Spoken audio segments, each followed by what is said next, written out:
자, 위험 관련 개념을 한번 살펴보도록 하죠. 자, 위태라는 그런 용어가 있습니다. 위태라고 하면 이제 영어로 해저드 이렇게 얘기하는데요. 자, 위험한 상황을 얘기하는 거고요. 이것은 어떤 사고가 발생하기 전 단계로서 사고 발생 가능성 또는 사고의 원인을 얘기하겠습니다. 그리고 이제 사고 손해의 원인이 되는 것을 이제 손인 또는 영어로 peril 이렇게 얘기하는데요. 이것은 사고가 발생해서 위험이 현실화되는 것을 뜻하게 됩니다. 그리고 이제 그렇게 사고가 발생하면 이제 손해가 발생할 수 있겠죠. 이제 영어로 loss라고 하고, 이것은 사고 발생 결과 경제적 수요가 발생해서 가치가 감소한 상태를 손해라고 합니다. 그래서 위태, 손인, 손해 이런 용어가 이제 앞으로 자주 분류를 보겠습니다. 위험은 이제 분류 기준에 따라서 몇 가지로 구분을 하는데요. 일단 속성이 측정이 가능한지 여부에 따라서 객관적 위험과 주관적 위험 이렇게 두 가지로 나눕니다. 객관적 위험이라고 하면 실증 자료 등으로 확률이나 표준 편차 등의 측정이 가능한 위험을 객관적 위험이라고 합니다. 반면에 이제 주관적 위험은 개인의 특성에 따라 평가가 달라져 측정이 곤란한 위험을 뜻하겠습니다. 그리고 손실이나 이득의 기회가 있는지 여부에 따라서 순수 위험, 투기적 위험 이렇게 두 가지로 구분을 합니다. 자, 순수 위험은 다시 재산 손실 위험, 간접 손실 위험, 배상 책임 위험, 인적 손실 위험 이렇게 또 구분을 하고요. 재산 손실 위험은 말 그대로 각종 재산상의 손실을 초래하는 위험을 얘기합니다. 이 재산을 얘기할 때는 이제 부동산, 동산과 같은 유형 재산뿐만 아니라 특허권, 상표권과 같은 무형 재산을 포함을 합니다. 그리고 간접 손실 위험이라고 하면 이 위의 재산 손실 위험에서 파생되는 2차적인 손실 위험을 얘기합니다. 그 농업재해보험에서는 그 가축재해보험에 돼지 축산 휴지 위험 보장이라는 그런 특약이 있습니다. 즉 직접적으로 재산 손실은 아니지만 재산 손실로 인해서 간접적으로 파생해서 2차적으로 손실이 발생하는 겁니다. 그러니까 돼지가 죽었다 그러면 일단 돼지 죽은 거는 재산 손실이죠. 근데 돼지가 죽으면 그 돼지가 새끼부터 해서 출하할 때까지 몇 달이 걸리니까 그렇게 키울 때까지 또 간접적으로 손실이 또 발생하겠죠. 계속 길러서 출하를 해야 되는데 출하를 하지 못하게 되니까요. 자, 이런 경우가 이제 간접 손실 위험이 되겠습니다. 자, 배상 책임 위험은 민사상으로 위법 행위로 인해서 타인에게 입힌 손해를 부담하게 됩니다. 예를 들면 우리 집에 화재가 났습니다. 근데 그 불이 번져서 옆집까지 번져서 옆집도 불에 탔다고 그러면 옆집의 불이 나로 인해서 발생했기 때문에 배상 책임 위험이 되겠습니다. 그리고 이제 인적 손실 위험이 있는데요. 개인의 사망이나 부상, 질병, 퇴직, 실업 등으로 인해서 초래되는 위험, 이런 것들이 이제 인적 손실 위험이 되겠습니다. 자, 이것이 이제 순수 위험이고요. 발생할 일이 없겠죠. 반면에 이제 투기적 위험이 있습니다. 순수 위험의 대가 되는 위험으로 이제 투기적 위험이 있는데요. 투기적 위험은 손실의 기회도 있지만 이익을 얻는 기회도 공존하는 그런 위험입니다. 대표적으로 복권이라든지 경마 이런 것들이죠. 정도나 규모의 변화에 따라서 정태적 위험, 동태적 위험 이렇게 구분하기도 합니다. 정태적 위험은 시간 경과에 따라서 성격이나 발생 정도가 크게 변하지 않을 것으로 예상되는 위험으로 이론서에 의하면 화산 폭발, 지진 발생, 사고 이렇게 예를 들고 있는데요. 화산 폭발이나 지진도 이게 한 번으로 끝나지 않을 수도 있어서 적절한 예는 아닌 것 같아요. 그러니까 단순하게 얘기하면 여러 가지 사고들, 자동차 사고가 됐든 화재라든지 이런 것들이 이제 정태적 위험이 되겠습니다. 반면에 동태적 위험이라고 하면 시간 경과에 따라 성격이나 발생 정도가 변해서 예상하기 어려운 위험.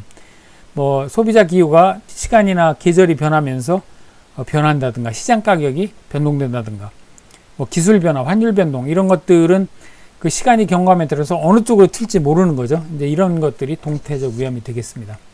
이제 보험에 적합한 위험은 이 가운데 객관적 위험, 순수 위험, 정태적 위험이 되겠습니다.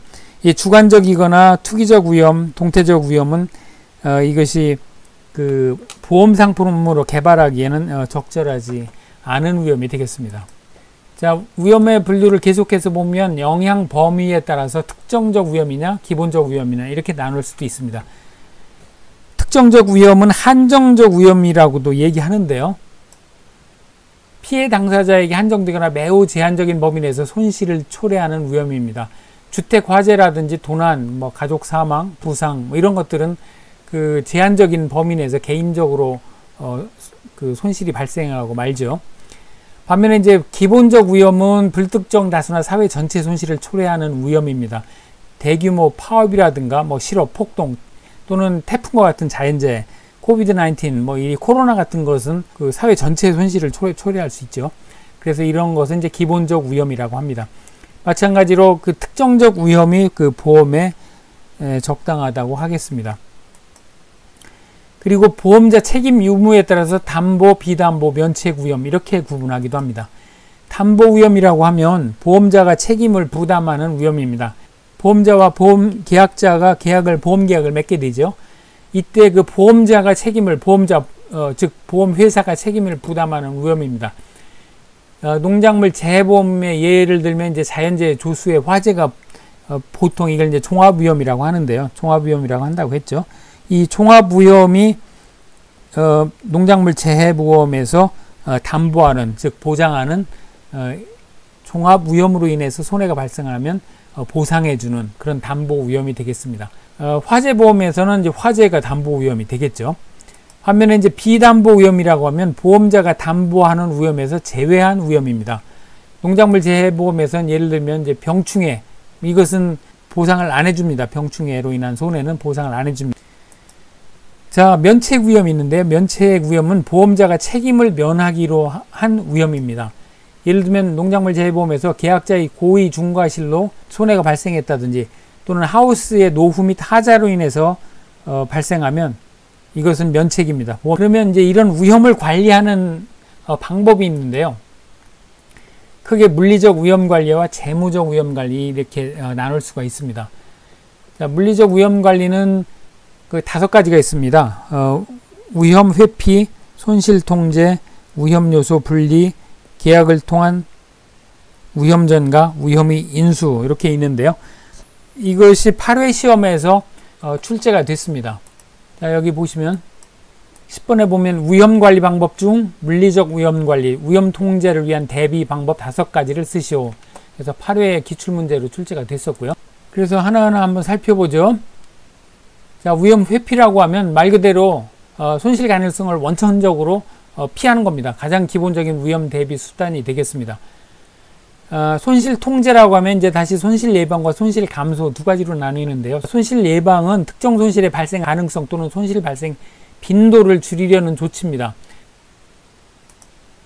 홍수 예방을 위한 댐을 설치하든지 도로에 속도 제한을 두어가지고 교통사고를 줄인다든지 음주단속, 방화벽 설치 이런 것들이 이제 손실 예방의 예가 되겠습니다.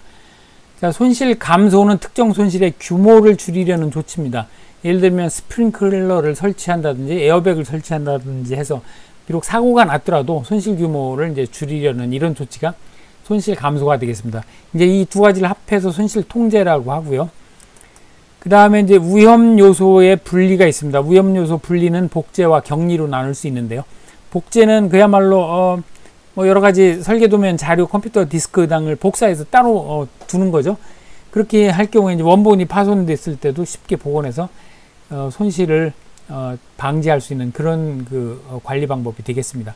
격리는 그 손실의 크기를 감소시키기 위해서 시간적, 공간적으로 나누는 방법이 되겠습니다.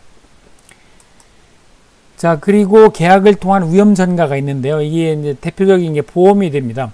발생 손실로부터 야기될 수 있는 법적, 재무적 책임을 계약을 통해서 제3자에게 전가하는 방법입니다. 대표적으로 이제 보험이 될 수 있는데요. 보험 계약을 통해서 그 위험을 보험자한테 전가를 시키는 거죠. 그리고 이제 위험 인수는 위험에 대해서 어떤 조치도 취하지 않고 방치해서 스스로 위험을 감당하는 겁니다. 그러니까 위험이 발생하면 그냥 다 내가 책임을 지겠다는 건데, 이것은 이제 위험 규모가 좀 작을 때 취할 수 있는 그런 관리 방법이 되겠습니다. 이제 이 5가지가 물리적 위험 관리 방법이 되고요.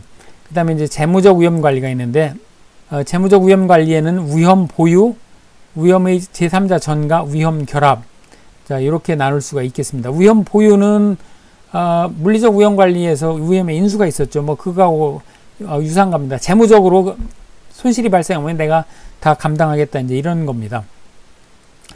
그 다음에 이제 위험의 제3자 전가와 위험 결합은 요게 이제 쌍으로 보험 계약에 해당하는 건데요. 그러니까 계약으로서 위험을 제3자한테 보험자한테 전가를 할 수 있고, 그 보험자 입장에서는 이것을 여러 위험을 묶어 가지고 위험 발생에 대비하는 것을 의미합니다. 자, 전가는 계약을 통해 제3자에게 위험을 전가하는 것, 결합은 다수의 동질적 위험을 결합하여 위험 발생에 대비하는 것, 이렇게 그 정의가 되겠습니다. 자, 그러면 이제 위험 관리 방법을 선택하는 전략이 있는데, 이것은 이제 손실 규모하고 그 다음에 손실 횟수에 따라서 이것을 이제 네 가지로 구분해서 위험 관리 방법을 선택할 수 있겠습니다. 자, 1번 4분면은 지금 일단 손실 규모도 작고 빈도도 작은 경우입니다. 이런 경우에는 뭐 가끔 발생하는데 손실이 얼마 안 되니, 이런 경우에는 이제 보통 자가보험, 그러니까 다 위험을 떠안고 내가 손실을 부담하겠다, 이제 이런 전략을 갈 수가 있겠죠. 반면에 손실 규모도 크고 손실 횟수도 많다 그러면 이거 보험에서 잘 안 받아줍니다. 보험에서도 안 받아주고, 이런 상황은 피해야 되겠죠. 이런 상황이 발생하면, 자주 발생하면 뭐 그 기업이든 뭐 가게든 감당이 안 되겠죠. 그래서 이거는 이제 위험 회피 전략을 선택을 해야 되고요. 자, 2번은 그렇게 하고 3번은 손실 통제입니다. 이 경우는 이제 손실 규모는 작지만 자주 일어난다 그러면 여러 가지 앞에서 본 물리적 통제라든지 이런 관리 방법을 써서 손실을 통제를 해야 되고요. 이 보험에 가장 적합한 분면은 심도는 크지만 손실 횟수는 그렇게 크지 않은 경우에, 아주 어쩌다 발생하지만 그래도 그게 치명적이다, 이런 경우에는 이제 보험에 가입을 해서 위험 관리를 하는 것이 좋습니다. 자, 그러면 이제 보험의 특성과 성립 조건을 한번 살펴보도록 하겠습니다. 보험의 특성은 일단 우연한 손실의 집단화입니다. 자, 이때 우연한 손실이라고 하면 예기치 못한 불이의 손실을 얘기합니다. 따라서 뭐 고의로 사고가 발생했다든지 뭐 이런 것들은 그 보험의 특성에 해당되지 않겠습니다. 그리고 위험 분담을 해야 되는데요. 위험의 집단화의 다른 측면입니다. 즉 아까 그림에서 본 바와 같이 계약자와 계약자가 모여가지고 집단화를 이루는데, 이것은 이제 상호 부조의 그런 성격이 있습니다. 상호 부조하고 보험하고 다른 점은, 상호 부조는 이게 이제 집단을 특정화하는 겁니다. 집단을 특정화해서 예를 들면 뭐 직장이라든지 뭐 마을 부락이라든지 뭐 이런 데서 그 상호 부조를 하는 거죠. 공제 뭐 이런 것이 해당되겠습니다. 그런데 이제 보험은 그에 반해서 불특정 다수를 대상으로 합니다. 그런 점에서 다르고요. 그리고 이제 위험을 전가하는 그런 특성이 있습니다. 계약을 통해서 위험을 전가하는 거죠. 보험 계약자의 위험을 보험자한테 전가하는 이제 이런 특성이 있습니다. 그리고 이제 실제 손실에 대한 보상을 해줍니다. 손해보험에서 이득금지 원칙이 있는데요. 이것은 실제 손해를 본 것만큼만 최대 보상을 해줍니다. 그래서 뭐 나중에 이제 계속 등장하겠습니다만, 보험금은 사고 발생했을 때 지급하는, 보험자가 지급하는 보험금은 보험 가입 금액하고 그 다음에 보험 가액, 그러니까 그 사고 대상의 경제적 가치가 이제 보험 가액이죠. 그리고 그래서 보험 가입 금액하고 보험 가액 가운데 작은 금액을 이걸 보험금으로 지급하게 됩니다. 즉 손실 본 거보다도 더 많이 지급은 하지 않겠다, 이제 이런 것이 이득금지의 원칙이 되겠습니다. 그리고 또 하나 큰 특징이 대수의 법칙입니다. 이 대수의 법칙은 표본이 클수록 결과가 점점 예측된 확률에 가까워진다는 이제 그런 그 통계학적 정리인데요. 그래서 계약자가 많아질수록 정확한 손실도 예측 가능하고, 그에 따라서 보험료라든지 보험 금액 산출도 정확해져서 보험 상품을 개발해서 판매하기에 좋은 그런 그 대상이 되겠습니다. 하기 위한 조건이 있는데요. 자, 동질적 위험이 다수가 존재해야 됩니다. 빈도와 피해 규모가 같거나 유사한 위험이 있어야 된다는 거죠.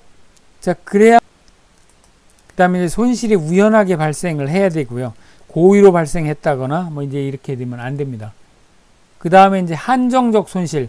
이게 피해 원인과 발생 시간, 장소, 피해 정도 등이 명확하게 판별하고 측정할 수 있는 위험이어야 됩니다. 그리고 이제 비재난적 손실인데요. 자연재해 같은 경우, 태풍 같은 경우, 뭐 이런 거 이제 그 전쟁이라든지 이런 게 이제 비재난적 손실이 되겠죠.